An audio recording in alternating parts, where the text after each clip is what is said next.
ओम नमः शिवाय, जय महाकाल। हम सबको पता है 10 अप्रैल को चैत्र मास की द्वितीया तिथि का बहुत ही प्यारा सा दिन है। और अगर आपके घर में धन संपदा की बहुत कमी है, व्यापार में उन्नति नहीं हो रही है, नौकरी नहीं लग रहे हैं, या आपके मन में कोई भी मनोकामना है, कोई भी इच्छा है जो कि काफ़ी दिनों से अधूरी है, पूरी नहीं हो पा रहे हैं, तो ये वीडियो आपके लिए है। पूज्य गुरुदेव की कथा ये सुनकर बहुत अच्छे से बताऊँगा। बस आपको एक बूंद शहद शिवलिंग पर समर्पित कर देना है। आपका जो भी मनोकामना होगी, जो भी इच्छा होगी, पूरी जरूर होगी, है ना। तो चलिए समझते हैं उपाय को कैसे करना है। लेकिन उपाय को बताने से पहले वीडियो को लाइक कर दीजिए। अगर चैनल पर नए हो तो चैनल को सब्सक्राइब जरूर कर लेना। इस पूरे वीडियो में 4 बहुत ही चमत्कारी उपाय के बारे में बात करेंगे जो कि अलग अलग मनोकामना पूर्ति के लिए होगा। लेकिन हाँ, इस वीडियो में जो चौथे उपाय के बारे में बात करेंगे, बहुत ही चमत्कारी उपाय है, बहुत ही अचूक उपाय है। वीडियो को पूरा देखना है और एक एक उपाय को समझ करके आपको उपाय करना है, ठीक। तो चलिए पहले वाले उपाय के बारे में बात कर लेते हैं। सबसे पहले अब बोलोगे इस उपाय को करने से क्या फायदा, क्या बेनिफिट होगा। देखिए, यदि आपके घर में धन धान की बहुत कमी है, व्यापार में उन्नति नहीं हो रही है, नौकरी नहीं लग रहे हैं, घर में माँ लक्ष्मी की वास नहीं है, माँ लक्ष्मी आपसे रूठी हुई है, घर में सुख शांति नहीं है, घर में रुपयों पैसों की बहुत कमी है, तो इस उपाय को जरूर करना, ठीक। देखिए, इस उपाय को करने के लिए मात्र आपको 1 चम्मच या 2 चम्मच शहद ले लेना है। ले लिया, उसके बाद आपको क्या करना है, एक बेलपत्र लेना है। देखिए, जो आप बेलपत्र लेंगे, बेलपत्र कहीं से खंडित नहीं होना चाहिए, कटी फटी नहीं होना चाहिए, इस बात को ध्यान रखना। और उसके बाद आपको लेना है एक तांबे का लोटा, और उन तांबे के लोटे में अपने घर से आपको जल भर लेना है। अब इन तीनों सामग्री को लेकर आपको पहुंच जाना है कहां पर, भगवान शिव के मंदिर। देखिए, मंदिर जाते ही सबसे पहले आपको क्या करना है, जो आपके पास 1 लोटा जल है, उत्तर साइड मुख करके खड़े होनी है, और सबसे पहले श्री शिवाय नमस्तुभ्यम इस मंत्र का जाप करते हुए 1 लोटा शिवलिंग पर जल समर्पित कर देना है। आई बात समझ में। देखिए, जल को समर्पित कर लेने के बाद उसके बाद आपको क्या करना है, ध्यान से समझना। जो आप बेलपत्र लेकर गए हैं, बेलपत्र के जो बीच वाले पत्ती होते हैं, यानी कि बड़ा वाला पत्ती, उन बड़ा वाला पत्ती पर आपको क्या करना है, जो आप शहद लेकर गए हैं, उन शहद से आपको ओम का निर्माण करना है बीच वाले पत्ती पर, यानी कि बड़ा वाला पत्ती पर। आई बात समझ में। और उसके बाद आपको क्या करना है, जो बाकी पत्ती बचे हैं 2 पत्ती, उन दोनों पत्ती पर आपको क्या करना है, एक एक बिंदी का निर्माण करना है। आई बात समझ में। यानी कि बड़े वाले पत्ती पर आपको ओम का निर्माण करना है, बीच वाले पत्ती पर, और 2 साइड वाले जो पत्ती है, बाकी 2 पत्ती बचे हैं, उन दोनों पत्ती पर आपको 2 बिंदी का निर्माण करना है। एक मतलब एक एक बिंदी का दोनों पत्ती पर आपको निर्माण कर देना है। आई बात समझ में। देखिए, इतना चीज कर लेने के बाद उन बेलपत्र को उठाना है और शिवलिंग के सामने लेकर आपको खड़े होनी है। उन बेलपत्र को अपने हाथ में लेकर, दाहिने वाले हाथ में लेकर, जो भी आपके जीवन में धन की समस्या है, व्यापार की, नौकरी की, महादेव से कहनी है, प्रार्थना करनी है कि धन की समस्या दूर हो, व्यापार में उन्नति हो, घर में माँ लक्ष्मी की वास हो, माँ लक्ष्मी हमसे रूठी हुई है, घर में सुख शांति प्राप्त हो।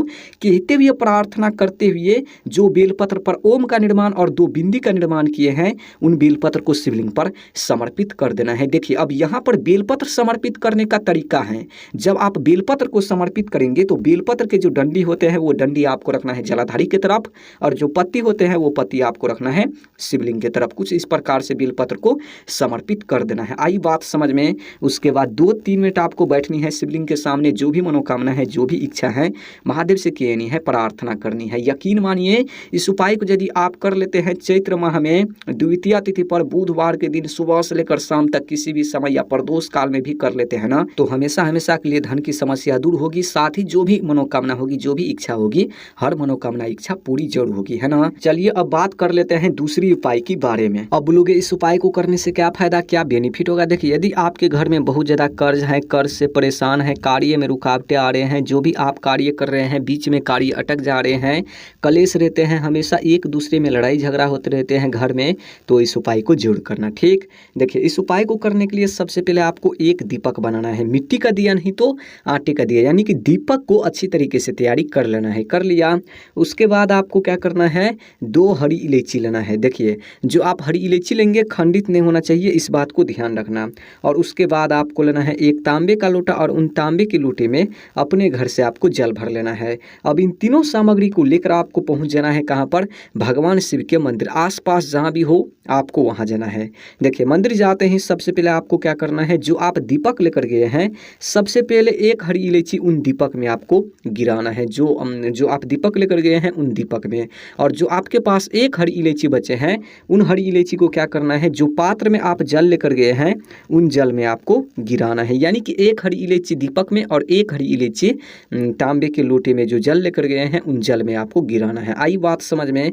देखिए इतना चीज़ कर लेने के बाद उसके बाद आपको क्या करना है, जो आप जल में हरी इलायची गिराए हैं उन जल को अपने हाथ में लेना है, शिवलिंग के सामने खड़े होनी है। जो भी आपके जीवन में कर्ज की समस्या है, कार्य से जुड़ी, कलेश से जुड़ी जो भी समस्या है, कहते हुए प्रार्थना करते हुए उन हरी इलायची मिश्रित जल को शिवलिंग पर समर्पित कर देना है। चाहे कर्ज से जुड़ी हो या किसी भी प्रकार के आपके जीवन में समस्या है, कहते हुए प्रार्थना करते हुए आपको समर्पित करना है। इस बात को विशेष ध्यान रखना, ठीक। उसके बाद आपको क्या करना है, जो दीपक में आप हरी इलायची गिराए हैं उन दीपक को प्रज्वलित करना है। श्री शिवाय नमस्तुभ्यम इस मंत्र का जाप करते हुए दीपक को प्रज्वलित कर लेने के बाद उसके बाद क्या करना है, शिवलिंग के सामने उन दीपक को रखनी है और 2-3 मिनट आपको बैठनी है शिवलिंग के सामने। जो भी आपके जीवन में कर्ज की समस्या है महादेव से कहनी है, दोनों हाथ जोड़ करके, दोनों आंख बंद करके प्रार्थना करनी है। यकीन मानिए इस उपाय को यदि आप कर लेते हैं विशेष तिथि पर, तो जो भी आपके जीवन में कर्ज की समस्या होगी हमेशा हमेशा के लिए ख़त्म होगी, है ना। आप सबको पता होगा अभी नवरात्रि का बहुत ही प्यारा सा दिन चल रहा है, तो इसी नवरात्रि में इस उपाय को आपको करना है ना। चलिए अब बात कर लेते हैं तीसरी उपाय के बारे में। अब बोलोगे इस उपाय को करने से क्या फ़ायदा, क्या बेनिफिट होगा। देखिए यदि आपके घर में कोई भी व्यक्ति बीमार है या आप हैं, बीमारी पीछा ही नहीं छोड़ रहा है, रोग कष्ट से आप परेशान हैं, तो इस उपाय को जरूर करना, ठीक। देखिए इस उपाय को करने के लिए सबसे पहले आपको 1 चम्मच या 2 चम्मच शहद लेना है, ले लिया। उसके बाद आपको क्या करना है, काले तिल के दाने लेना है 7 ठो। जो आप काले तिल के दाने लेंगे खंडित नहीं होना चाहिए। और उसके बाद आपको लेना है 1 तांबे का लोटा और उन तांबे के लोटे में जल भर लेना है। अब इन तीनों सामग्री को लेकर आपको पहुंच जाना है कहाँ पर, भगवान शिव के मंदिर। देखिए मंदिर जाते ही सबसे पहले आपको क्या करना है, जो आपके पास 1 लोटा जल है सबसे पहले तो आपको जल समर्पित कर देना है शिवलिंग पर। श्री शिवाय नमस्तुभ्यम इस मंत्र का जाप करते हुए देखिए जल को समर्पित कर लेने के बाद उसके बाद आपको क्या करना है, जो आप काले तिल के दाने लेकर गए हैं 7 ठो, उन काले तिल को क्या करना है, जो आप शहद लेकर गए हैं उन शहद से आपको अच्छी तरीके से काले तिल को गीला करना है, यानी कि भिगाना है, यानी कि काले तिल को उन शहद में आपको डाल देना है। आई बात समझ में?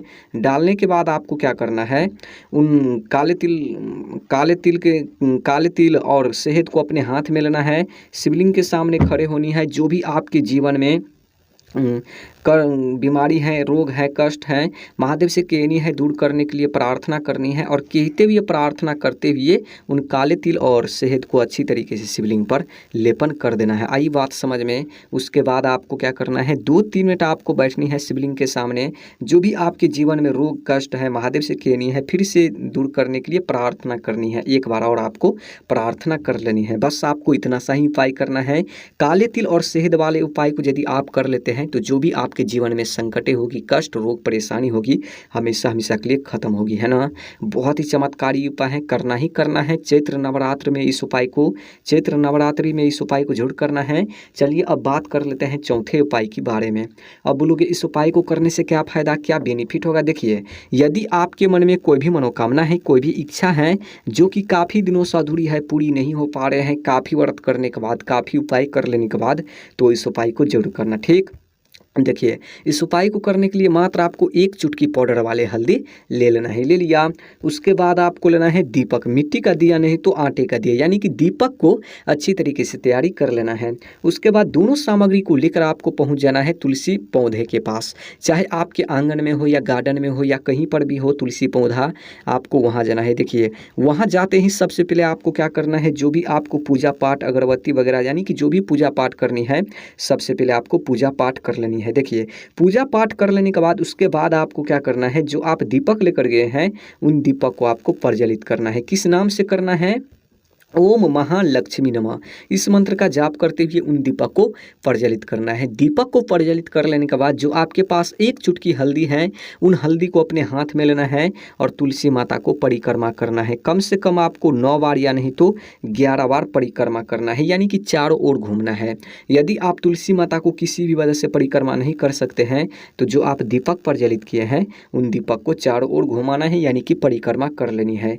उसके बाद उन जलते हुए दीपक में 1 चुटकी हल्दी को गिरा देना है। आई बात समझ में? उसके बाद आपको क्या करना है, 2-3 मिनट आपको बैठनी है तुलसी जी के जड़ में जो भी आपके जीवन में मनोकामना है पूरी करने के लिए कहनी है। यकीन मानिए इस उपाय को यदि आप कर लेते हैं चैत्र नवरात्र में, जो भी आपके जीवन में मनोकामना होगी पूरी जरूर होगी, है ना।